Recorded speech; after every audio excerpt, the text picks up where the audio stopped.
I say, those 100,000 acres that are in the acquisition that you talk about right now, it's going to be very difficult to try to accomplish that with all the small parcels of land in there. We believe we're dealing with, in that 100,000 acre parcel that we've kind of outlined in there, probably 25 or 30 total landowners when you consider different entities in which the land is owned. But we believe, once again I go back, are there willing sellers? We'll find out. If there aren't willing sellers, we'll do something else. But we believe there are willing sellers that are contiguous, and of course everybody's no secret, there is one large chunk of land in that 100 that's owned by one individual and his related entities. But in any event, we believe there are willing sellers to make this a meaningful addition to the our existing range. In that portion of land that you're talking about, that 100,000 acres, they just showed me a map of who the people are that have that property. It's Paradisa, Torres, Wilkinson, Biber, Benavides, Duran, Gurman, Cummings, Walker, and Hill. And the state, there's some state land. There's another 48 person in there too. So there's basically, so there's 2, 4, 6, 8, 10 property owners in that expansion area. Well, we're planning on opening up the land office, and if you show up and you're a willing seller, and you're in the area, and we have enough of you totally to make some sense out of it, in addition to our training land, we'll buy from. If there's a moratorium on funding, how can you open up a land office?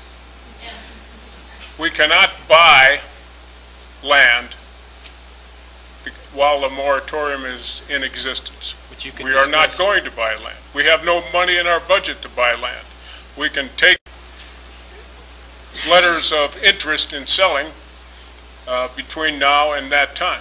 But until Congress appropriates money to buy this land, we can't buy it. Simple as that.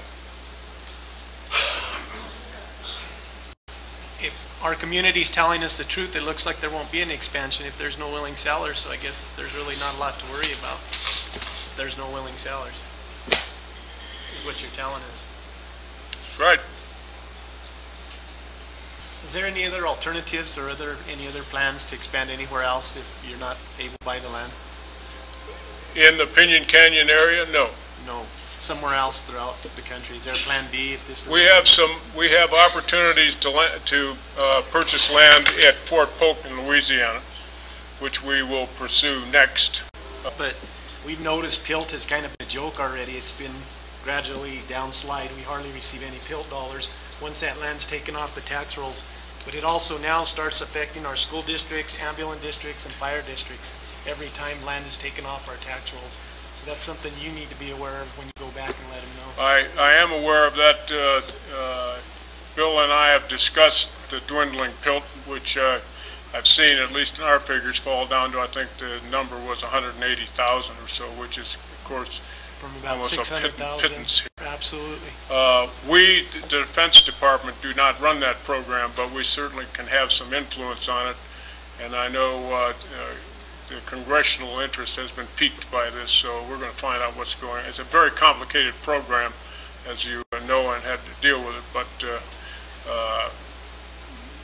we've taken a lot of land out of the local tax base. 235 acres, 1,000 acres we have already, plus what we anticipate obtaining here. So, but we will work with you on those PILT payments because it's nobody likes to see their tax base decline. No. It has never been funded fully, and we're hearing next year it's not going to be funded at all. That doesn't help us a bit. Right now it's voided out of the federal government's budget. There's no PILT dollars appropriated at this point. 409. Commissioner, I think the Army can support getting some of your PILT payments back, whether or not we get 100,000 acres here. Something we ought to do, and something we ought to continue to do. Since the land is in your county, but out of your tax base. what are your future plans? Are you gonna be here next year as well? Do you have any idea? My term expires at noon on January the 20th, and trust me, I will not be here next year. The difference between the last time and this time is what I'm telling you, what this administration is, and what General Graham is telling you, we'll put on paper. Is that a contract you can enforce? I don't know, but I'll tell you what you can do. You can go up to Congress and say, hey, you're thinking of funding these guys. They promised this and they're not doing it. Why are you giving them money to do this if they won't live up to their promise? That's how you enforce this. Because by the next time you go to Congress, you're gonna have new people and they're gonna tell you, we didn't promise you that. That's what'll happen. So we want, if we're going to buy 100,000 acres, let's buy it and move on. If we're not, let's go someplace else and do something else. We're trying to get this out of your hair and our hair so that this is not a cloud over your property rights. You want to go to the bank and get some loans to better run your cattle or your ranching operation. You can't do that with us hanging out here. We want to get that gone. And we want to get this over with. So it's not an attempt to run something through, it's an attempt to clear things up. You have